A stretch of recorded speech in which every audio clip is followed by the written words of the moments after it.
Hello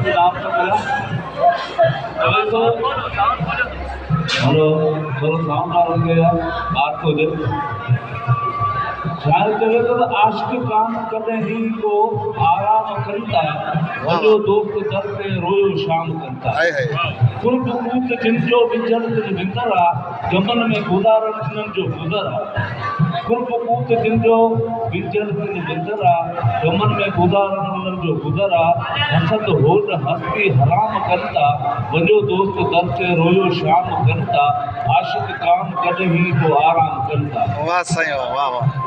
Abdullah साहब के आई में फटाके और सामने बदन सिख जो सदरो सरकारी सैलानी सदक था सजन का इनाम करता वजो दोस्त दर पे रोयो शाम करता आशिक कान कदे ही को आराम करता।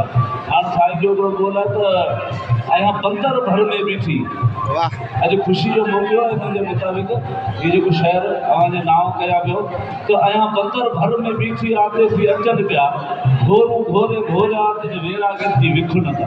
वाह सही वाह। जिक्र ला इलाहा इल्लल्लाह मुंजो सुभान अल्लाह हाणे सल उन्हन के अल्लाह मुंजो सतक सा संत उजर सामू दिन जे सुखन था घोरू घोरे घोरा ते वेरा गिरती विखुन था आया बंदर भर में बीठी मुझे आते थी अचन पिया। वाह सही वाह सही करे खैर सामूंडी मुझे आते थी अची विया मंडल मुंह मुठी रहे कि मेला मची विया जानी इन जहाज मां लखा बाबू बसुन मां घोरू घोरे घोरा ते वेरा गिरती विखुन था ऐं बंदर भर में बीठी आते थी अचन था।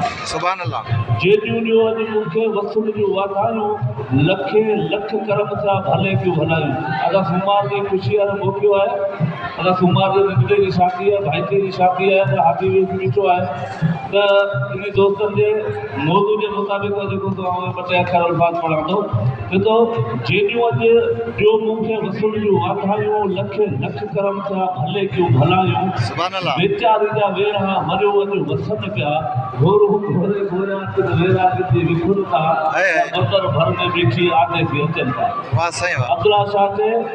अब्दुल्ला शाह जो आजू कयो परवर पूरियूं देसी देस आया लख सब दूरियूं जेके दोस्त अची विया यार ॿाहिरि अची विया त मेलो मची वियो ऐं हिन ख़ुशी जे मौक़े ते जेके बि परे परे खां असांजा दोस्त आया उन्हनि जा लख थोरा त लख ग्रुप कोर्ट जी कोर्ट में जीअं भिखारी हिकिड़ो बहितर अचनि वेल थिया मां उहो बि तड़ निहारिया अचनि वेल थिया मां उहो बि तड़ निहारिया सोन वरिता सिपरी लखी लोड सदान ऐं मोतीड़ा मथां ऐं फाकू भले भॼा वाह सही वाह सही वाह वाह। तो उन जे मुताबिक़ साईं चए थो त अब्दुल्ला शाह जो उमेदूं कयूं परवर पूरियूं देसी देस आया लखूं सभु दूरियूं लखूं सभु दूरियूं वेचारी जा वेरा वरियो अॼु वसन पिया घोरू घोरे घोरा वेरा गिरती विखुन था बंदर भर में बीठी आते थी अचनि पिया। वाह सही वाह वाह वाह। केजा आयो काफ़िलो अतुर आताऊं खुशबू खतोरी सां वणतण वासियाऊं खीमा खोड़ियाऊं तो वरियो बंदो वक़्तु बंबोर जो केजा आयो काफ़िलो करा बोटारी कोट